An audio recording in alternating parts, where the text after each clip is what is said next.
नमस्कार. श्री स्वामी समर्थ सर्वांना. श्लोकदादू चॅनलमध्ये तुम्हा सगळ्यांचे खूप खूप स्वागत आहे. स्वामी तुम्हा सगळ्यांना कायम सुखी ठेवो ही स्वामीचरणी प्रार्थना करते आणि आजच्या व्हिडिओला सुरुवात करते. तर आजचा व्हिडिओ असा आहे, तर उद्या आहे गुरुवार. तर या दिवशी आपण गुरुवारी आपला गुरुग्रह बळकट होण्यासाठी आपण बऱ्याच सेवा करतो, उपाय करतो.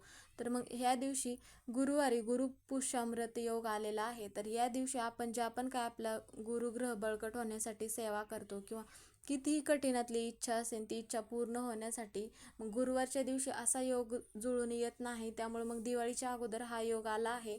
तर ह्या दिवशी तुम्ही काय करायचं आहे, तुमच्या मनातील जी पण काही इच्छा असेल, घरातील इडापिडा असेल, अजून कोणती नजरबाधा वगैरे असेल, तर त्यासाठी मग तुम्हाला एक उपाय करायचा आहे. ते म्हणजे काय करायचं आहे, तर एका झाडाचे पान तुम्हाला घरी घेऊन यायचं आहे. ते आजच्या व्हिडिओमध्ये आपण बघणार आहोत आणि काय उपाय करायचा आहे ते पण आज बघणार आहोत. त्यामुळे व्हिडिओ शेवटपर्यंत नक्की बघा. व्हिडिओ जर तुम्हाला आवडला तर व्हिडिओला लाईक करा. तर सगळ्यात पहिली गोष्ट म्हणजे वार आहे गुरुवार आणि गुरुपुष्यामृत योग आहे. मग या दिवशी आपण आपल्या गुरूंची सेवा करतो. त्याचप्रमाणे मग गुरुवारच्या दिवशी आपल्याला सकाळी लवकर उठायचं आहे आणि लवकर उठल्यानंतर सकाळी आपण उंबरठा पूजन तर करतोच. मग घराच्या बाहेर थोडंसं पाणी घ्यायचं आहे आणि त्यामध्ये थोडीशी हळद टाकायची आहे.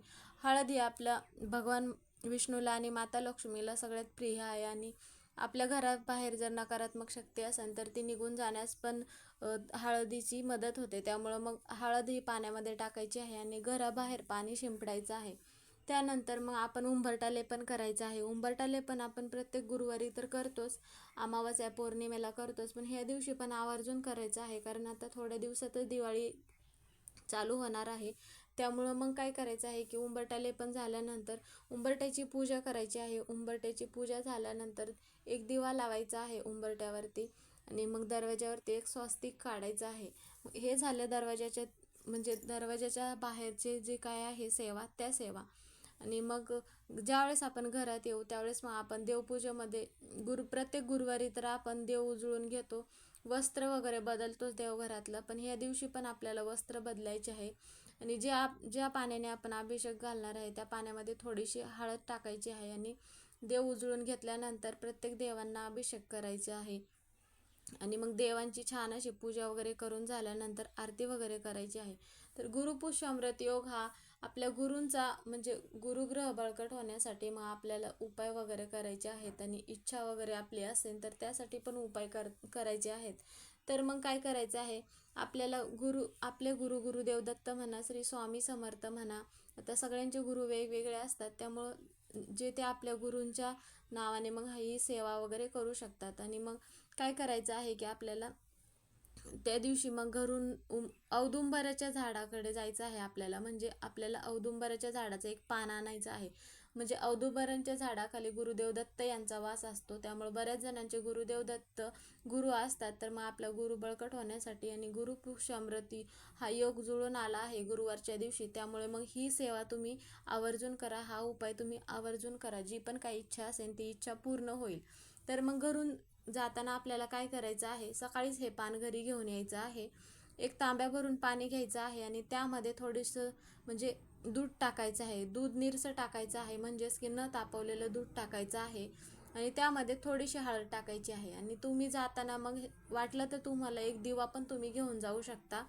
आणि मग तिथे गेल्यानंतर काय करायचं आहे, औदुंबराच्या झाडाखाली मग तुम्ही जो दिवा घेऊन गेला आहात तो दिवा प्रज्वलित करायचा आहे. आता औदुंबराचं झाड हे कुठे मंदिराच्या बाहेर वगैरे असतं, कोणत्याही मंदिराच्या तिथे असू द्यात किंवा तुमच्या घराच्या जवळपास जरी असेल तरी तिथे तुम्ही हा उपाय करू शकता. तर मग तिथे दिवा लावायचा आहे आणि तुम्ही जे तांब्या भरून पाणी नेलं आहे तर ते पाणी औदुंबराच्या झाडाखाली अर्पण करायचं आहे. आणि मग काय करायचं आहे, तुम्हाला मग 7 प्रदक्षिणा घालायच्या आहेत औदुंबराच्या झाडाला. आणि औदुंबराच्या झाडाला प्रदक्षिणा घालून झाल्यानंतर मग आपल्याला बसायचं आहे. खाली बसल्यानंतर मग आपल्याला जप करायचा आहे. दिगंबरा दिगंबरा श्रीपादवल्लभ दिगंबरा ह्या मंत्राचा जप करायचा आहे. आणि त्यानंतर मग तुम्हाला त्या झाडाचं एक पान तोडायचं आहे. मग एक पान तोडल्यानंतर ते पान मग तोडत असताना मग तुम्हाला तुमच्या मनातील जी पण काही इच्छा आहे ती इच्छा मग बोलायची आहे. आणि मग त्यानंतर ते पान तोडून तुम्ही मग ते पान घरी घेऊन यायचं आहे. घरी येताना मग कोणाशीही बोलायचं नाही.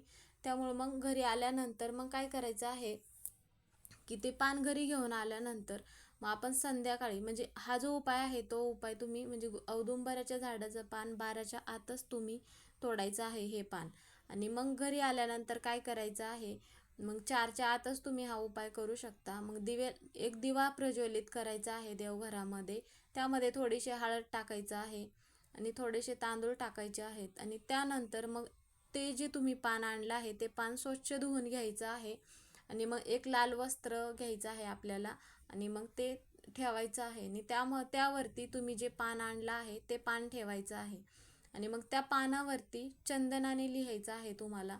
म्हणजेच की तुमच्या जी पण काही इच्छा असेल ना, तर तुम्हाला जर पैशाची अडचण असेल तर धनप्राप्ती असं लिहायचं आहे, किंवा मूलबाळ होत नसेल तर मग संतान प्राप्ती, किंवा अजून काही इच्छा असेल ती जी इच्छा असेल ती तुम्हाला थोडक्यात लिहायची आहे त्या पानावरती. आणि मग त्यानंतर ते पान तुम्हाला भगवान विष्णूंना अर्पण करायचं आहे. आणि मग हे लिहून झाल्यानंतर मग तुम्हाला एक मंत्र जप करायचा आहे. ओम नमो भगवते वासुदेवाय नमः, ह्या मंत्राचा 108 वेळा तुम्हाला जप करायचा आहे. आणि मग जप करून झाल्यानंतर वाटलं तर तुम्ही मग हा जप तुम्हाला करणं शक्य होत नसेल तर तुम्ही मोबाईलवर पण हा जप लावू शकता. आणि मग त्यानंतर काय करायचं आहे तुम्हाला, ते जे पान आहे ते पान मग जे आपण लाल वस्त्र घेतलं आहे त्यावरती थोड्याशा अक्षदा टाकायच्या आहेत. म्हणजे अखंड अक्षदा असायच्या घेतल्या पाहिजे, तुटलेल्या घेऊ नका. आणि त्यावरती जे तुम्ही पान आहे ते पान ठेवायचं आहे. त्या पानाला हळदी कुंकू व्हायचं आहे आणि अक्षदा व्हायच्या आहेत. आणि मग ते पान लाल वस्त्रामध्ये गुंडाळायचं आहे. आणि मग ते पान घेऊन तुम्हाला म्हणजे लाल वस्त्रासकट ते पान घेऊन तुम्हाला औदुंबराच्या झाडाखाली परत जायचं आहे. आणि मग काय करायचं आहे, ते जे तुम्ही लाल कपड्यासहित पान बांधलं आहे ते पान घेऊन तुम्हाला मग तिथे मंदिर म्हणजे जिथे झाडाचं पान आणलं आहे तुम्ही तिथे जायचं आहे. आणि तिथे गेल्यानंतर आता औदुंबराच्या एखाद्या फांदीला तुम्ही मग ते बांधू शकता. तुमची जी पण काही इच्छा आहे ती इच्छा बोलत बोलत तुम्ही ते लाल वस्त्र झाडाला बांधू शकता. किंवा मग तुम्ही झाडाच्याच खाली मग थोडीशी माती उकरायची आहे आणि त्यामध्ये ते पान ठेवायचं आहे आणि त्यावरती माती टाकायची आहे. मग काय करायचं आहे, मग हे जे आहे पान तुमचं बांधून झाल्यानंतर किंवा पान मातीच्या खाली ठेवून झाल्यानंतर मग औदुंबराला मनापासून जी पण काय तुमची इच्छा असेल, ज्या इच्छेसाठी तुम्ही हा उपाय केला आहात ते बोलायचं आहे तुम्हाला. आणि थोडा वेळ झाडाखाली बसायचं आहे. हा उपाय केल्यानंतर तुमची कोणतीही कठीण इच्छा असेल ती इच्छा पूर्ण होईल, कोणतीही असेल तर. आणि मग हा उपाय कोण कोण करू शकतं, हा उपाय कोणीही करू शकतं. फक्त तुम्ही हे जे पान आहे ते 12च्या आत तोडायचं आहे. आणि मग संध्याकाळी 6च्या आत तुम्ही हा झाडाखाली उपाय करायचा आहे. मग हा उपाय तुम्ही करू शकता. फक्त मासिक धर्म असेल आणि मग तुम्हाला जर सुतक वगैरे असेल तर मग हा उपाय तुम्हाला करता येणार नाही. इतर वेळी तुम्ही हा उपाय करू शकता. तर मग आजचा व्हिडिओ इथेच संपला. व्हिडिओ जर तुम्हाला आवडला तर व्हिडिओला लाईक करा. चॅनलवर जर नवीन असाल तर चॅनलला सबस्क्राईब करा. इथून पुढं नवीन व्हिडिओ येईल तर त्याचं नोटिफिकेशन तुम्हाला येईल.